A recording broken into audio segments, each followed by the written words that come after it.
Hey guys, ഇന്നത്തെ നമ്മുടെ പരിപാടി എന്ന് വെച്ചാൽ ഇന്ത്യൻ ബൈക്കിൽ ഫോർച്യൂണർ ഡിസ്ട്രോയിങ് ആണ്.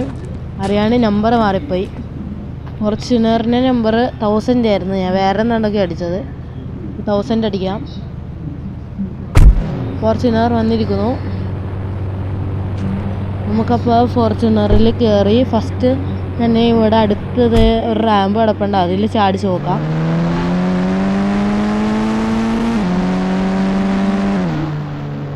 ശരിയായില്ല. ഇത് ഞാൻ നേരത്തെ ഡിസ്ട്രോയ് ചെയ്യാൻ വേണ്ടി നോക്കിയ വണ്ടിയാണ്, പക്ഷെ അത് ശരിയായില്ല. പവർ പോരാ, ഒന്നും പറ്റില്ല വണ്ടി. ഇനി നമുക്ക് വല്ല വണ്ടിയിലും ഇടിച്ചു നോക്കാം. വണ്ടി എങ്ങനെയെങ്കിലും നമുക്ക് മാക്സിമം ഡിസ്ട്രോയ് ചെയ്യണം. വണ്ടി ഡിസ്ട്രോയ് ആയിട്ടില്ല. വണ്ടിക്കതുകൊണ്ടില്ല. നല്ല സാധനമായിരുന്നു, പക്ഷെ ഒന്നും പറ്റിയില്ല.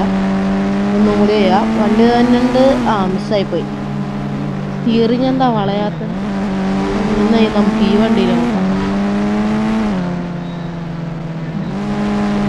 ഈ വണ്ടിയിൽ പോരാ. നമുക്ക് അവിടെ നേരത്തെ മിസ്സായി സ്പോൺ ചെയ്ത ബൈക്കിലേക്ക് ഒന്നിട്ട് നോക്കാം, കൊല്ലാൻ പറ്റുമോ. സക്സസ്ഫുള്ളി നമ്മൾ 3 ഡോറും ഫ്രണ്ടിലത്തെ ബമ്പറും കളഞ്ഞിട്ടുണ്ട്. അപ്പം നമ്മൾ ഇനി നേരെ വേറെ എന്തെങ്കിലും സ്ഥലത്തേക്ക് പോയിട്ട് കളയാൻ നോക്കാം. ശരിയായില്ല, ഒന്നും പറ്റിയില്ല വണ്ടിക്ക്. നമുക്ക് നേരെ ആ വണ്ടിക്കിട്ട് ഒരു ഇടി കൊടുക്കാം.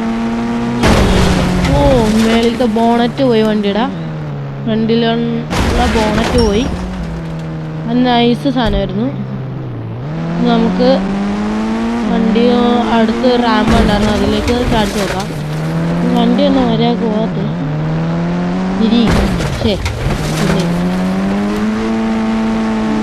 നമ്മൾ ചാടിക്കാൻ പോണെയാണ്. പോട്ടെ തിരി പോരാ. വണ്ടി വെറുതെ ഇതിലെന്ന് പറഞ്ഞാൽ വണ്ടി ഇപ്പം എന്ത് പോയാലും ഇല്ല, വണ്ടി വർക്കാവും. അതാണ് ഈ ഗെയിമിൻ്റെ ഒരു ലോജിക്ക് പറയുന്നത്.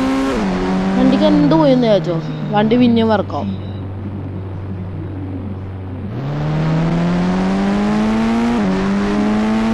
അപ്പോൾ നമുക്ക് ഒന്നുകൂടി ചാടിച്ച് നോക്കാം. ഇതിലെന്തെങ്കിലും പോയോ? മര്യാദക്ക് കയറിയില്ല, പക്ഷെ നമ്മൾ ഡോറ് കളഞ്ഞു. അതേപോലെ ഒന്നും കൂടി പോയി വണ്ടിയുടെ ബാക്കിൽ ഡിക്കിയുടെ അവിടുത്തെ ഡോറ് കളഞ്ഞാൽ കൊള്ളായിരുന്നു. വണ്ടി ഒന്നും കൂടി ചെയ്ത് നോക്കാം നമുക്ക്. പോട്ടെ മാസ് ഡ്രിഫ്റ്റിങ് നോക്കിക്കോളൂ. വനങ്ങ വണ്ടി തിരി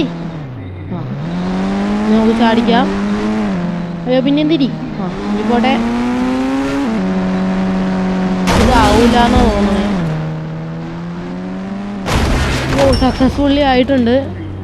അതേ കിടക്കണം വണ്ടിയുടെ ബാക്ക് ഡിക്കി. പിന്നെ നമ്മുടെ